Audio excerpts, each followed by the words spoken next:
दूसरी मालती फांसी के फंदे पे लटके ना, दरिंदों का मन बढ़े ना। हर एक सवाल का जवाब उनके पिताजी सलूकत से देते हैं। अर्जुन वर्मा की बात आती है, सबका नाम वो दे के आए हैं, चौरसिया, अर्जुन वर्मा, राधिका, राज, तीनों का नाम कहे। हाँ, हम मिलते हैं, तब तक वेट करते हैं जब तक कि उनका हम दर्शन न कर लें। जी नमस्कार, स्वागत है एक नए मुद्दे नए ब्लॉग में। कैसे हैं आप लोग? आशा करते हैं, उम्मीद करते हैं बहुत ही अच्छे होंगे आप लोग, अपने अपने घरों में स्वस्थ होंगे, मस्त होंगे, जबरदस्त होंगे। तो आज बात करेंगे हम उसी मालती चौहान और विष्णु चौहान की, जिसका मतलब कि कुछ कहा नहीं जा सकता है, क्या होगा क्या नहीं होगा, और कहा क्यों नहीं जा सकता। जब मुद्दा मुदाले सब हाजिर है तो कहा भी जा सकता है। तो अभी तक हमने देखा था वीडियो में वकील साहब को बोलते हुए, मालती चौहान के वकील साहब को बोलते हुए, हर एक बात का जवाब वो बहुत ही सलूकत से देते गए कि अगर विष्णु निर्दोष है तो उनके वकील साहब को सबूत पेशी करना चाहिए, क्योंकि मुंह से बोलने से, वीडियो बनाने से नहीं होता है, सबूत से ही न्यायालय तय करेगा कौन दोषी है कौन निर्दोष है। तो उसके बाद हमने बहुत सारा वीडियो देखा, बहुत सारा कमेंट, ऐसा छिछोड़ापन मालती चौहान के पिताजी पे, दीप चौहान या ऐसे कुछ नाम है उनका, पिताजी के लिए ऐसा कमेंट आने लगा, ऐसा बात होने लगा।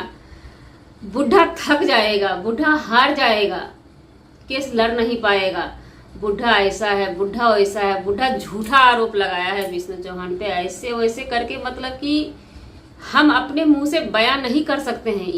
इतना उनको भर भर के गाली नहीं कहा जा सकता है इस चीज को, मतलब कि प्रताड़ित किया जाए, एक तरह का होता है ना, टॉर्चर किया जाता है उनको कि ये बुढ़ा बैठ जाए। ये एक यही तो है जीता जागता सबूत है मालती चौहान के विषय में, जो कि लड़ रहा है, ये बैठ जाएगा तो आराम से विष्णु चौहान को रिहाई हो जाएगा, या मतलब इंसाफ मिल जाएगा, इसलिए उनको तार किया जा रहा है। तो आज हमने एक भाई की वीडियो देखी, उस वीडियो में उनसे सवाल 2-3-4 सवाल किया गया, जो सवाल हमारे मन में भी चल रहा था, और आप सब में जो भी मालती चौहान के फैन फॉलोवर होंगे उनके मन में ये सवाल चलता होगा, क्योंकि कहीं न कहीं जब मालती के मैटर में कुछ भी होता है तो मालती के पापा जी पे नजर हम लोगों का अंकित हो जाता है, क्योंकि सभी बोल रहे हैं, तो इस पे वो अपना क्यों नहीं बयान करते हैं, बयान क्यों नहीं देते हैं। जिस तरह एक बार सब भौंक रहे थे तो उन्होंने बयान दिया था, बयानबाजी किया था। मालती चौहान के पिताजी बोले थे कि मेरी बेटी मर गई, मैं दारू नहीं पीऊं, या रोऊं नहीं, गिड़गिड़ाऊं नहीं, भीख नहीं मांगू, दर दर भटकूं नहीं, तो क्या करूं, किसी के माँ बहन के साथ किसी के घर जाके मुजरा करूं मैं। तो फिर से हम लोगों का ध्यान उनके पापा पे गया। तो आज उनके पापा का बयान आता है। उनसे सवाल किया गया कि युवराज कहाँ है? बोले युवराज हमारे पास अच्छा भला मस्त है, बीमार पड़ता है हम इलाज भी कराते हैं। कहाँ से करते हैं आप?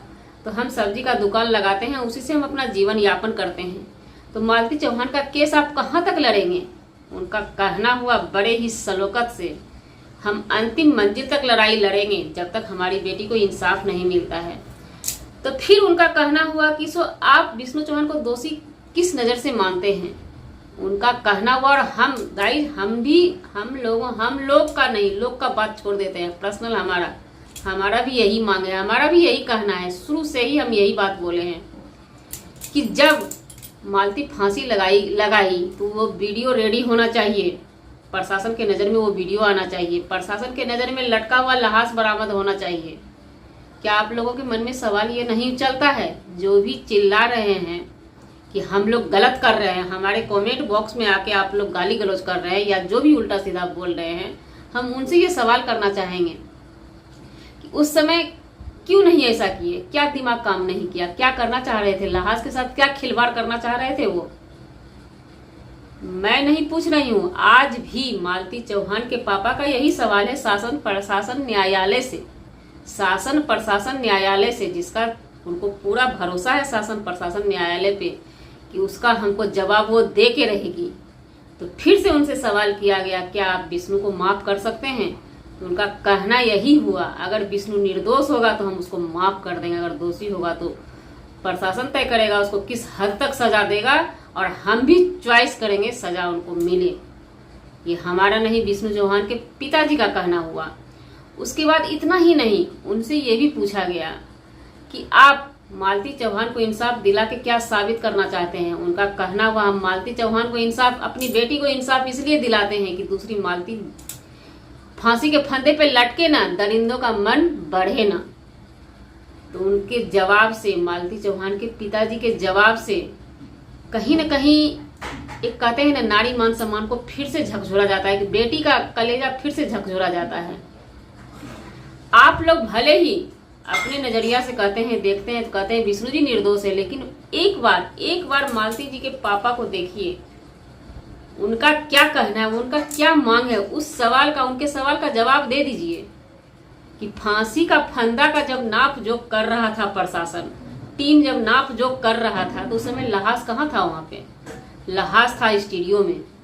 मालती चौहान के पिताजी का यही सवाल हर हमेशा सभी से रहा है, पब्लिक से भी रहा और न्यायालय में भी रहा और शासन प्रशासन हर एक जगह यही सवाल रहा। उसी फोटो के साथ वो गिड़गिड़ाते रहे, चिल्लाते रहे।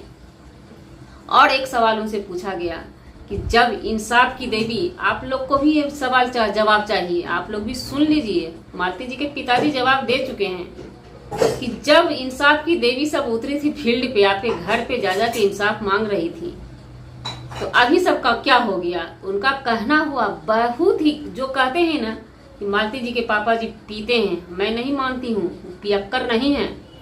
ऐसा जवाब, ऐसा दिमाग शायद पढ़े लिखे इंसान को भी नहीं होगा, जैसा वो जवाब देते हैं। उनका कहना हुआ, जब बाढ़ आता है ना, तो पानी हर एक जगह छिटा जाता है, और जब बाढ़ शांत लेता है तो सीमित होकर छोटा नदी बन के रह जाता है। तो मैं छोटा नदी बन के हूँ और अड़े हुए हूँ कि मालती को इंसाफ हम दिला के छोड़ेंगे, हम थकेंगे नहीं। जनता से आप क्या कहना चाहते हैं? यही सवाल उनसे किया गया। उनका कहना हुआ कि जनता हमें डिमोटिवेट ना करे, मोटिवेट करे।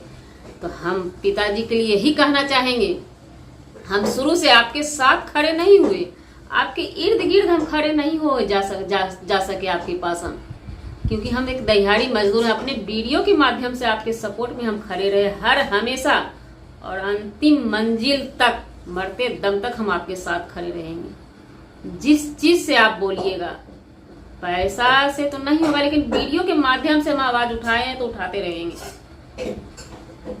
लेकिन दोस्तों, आप लोगों को क्या लगता है? आप लोगों को क्या लगता है? इतना गिरगिराने के बाद, इतना सब कुछ सुनने के बाद भी लगता है कि वो बाप पियक्कर है? किस एंगल से आप लोगों को लगता है? क्यों ऐसा कमेंट करते हैं? क्यों ऐसा बात बोलते हैं एक बाप के लिए? क्या उनकी बेटी नहीं मरी है? हर एक सवाल का जवाब उनके पिताजी सलूकत से देते हैं। अर्जुन वर्मा की बात आती है, सबका नाम वो दे के आए हैं, चौरसिया, अर्जुन वर्मा, राधिका, राज, तीनों का नाम दे के आए हैं। चार्जशीट में पुलिस क्यों नहीं दी? शासन प्रशासन अब वही लोग न तय करेगा। ये मैं नहीं कह रही हूँ, मालती चौहान के पिताजी कह रहे हैं, जिसपे आप लोग छिछोरापन सवाल उठाते हैं। दर्द होता है, जो ओरिजिनल इंसान होगा ना तो दर्द होगा। और एक और बात, जब मालती चौहान के पिताजी अपने जवान से बोले ना, तो कहीं ना कहीं दिल झकझोरा जाता है कि आप जब जाते हैं तारीख पे, क्या आप अपने दामाद बाबू से मिलते हैं? कहे हाँ हम मिलते हैं। तब तक वेट करते हैं जब तक कि उनका हम दर्शन न कर लें, ये भी वो बोलते हैं। उनका दर्शन कर लेते हैं और आप लोग कहते हैं ऐसे उछलते हैं, वैसे करते हैं, तरपते हैं, बोलते हैं ना यह कर लेगा, विष्णु आएगा तो हमारा चैनल डिलीट कर देगा, हमको शूट, वो कहते हैं ना शूट वारंट कर देगा। कुछ भी ऐसा नहीं है। अंदर में रहने वाला समझ रहा है क्या है? वो गिरगिराते हैं, पिताजी मैं निर्दोष हूँ, पिताजी मैं निर्दोष हूँ। पिताजी का कहना है ये प्रशासन तय करेगा बेटा तू निर्दोष है या दोषी है, हम क्या तय करेंगे। तो गाइस, हमारा वीडियो बनाने का मतलब किसी व्यक्ति विशेष से नहीं था, हाँ एक बाप के लिए था, जिसके लिए हमने आवाज शुरू से उठाया है। और वो बाप का भी सोच, जिस सोच से वो चल रहे हैं, उस सोच पे हम भी उनके कदम से कदम मिला के चलेंगे, और ना ही किसी के आत्मसम्मान को ठेस पहुंचाने का था। अगर फिर भी आपके आत्मसम्मान को ठेस पहुंचती है हमारी वीडियो से, तो उसके लिए 100 सॉरी क्षमा चाहते हैं। मिलेंगे नेक्स्ट ब्लॉग में नए कंटेंट, नए अंदाज में। तब तक के लिए बाय, गुड नाइट।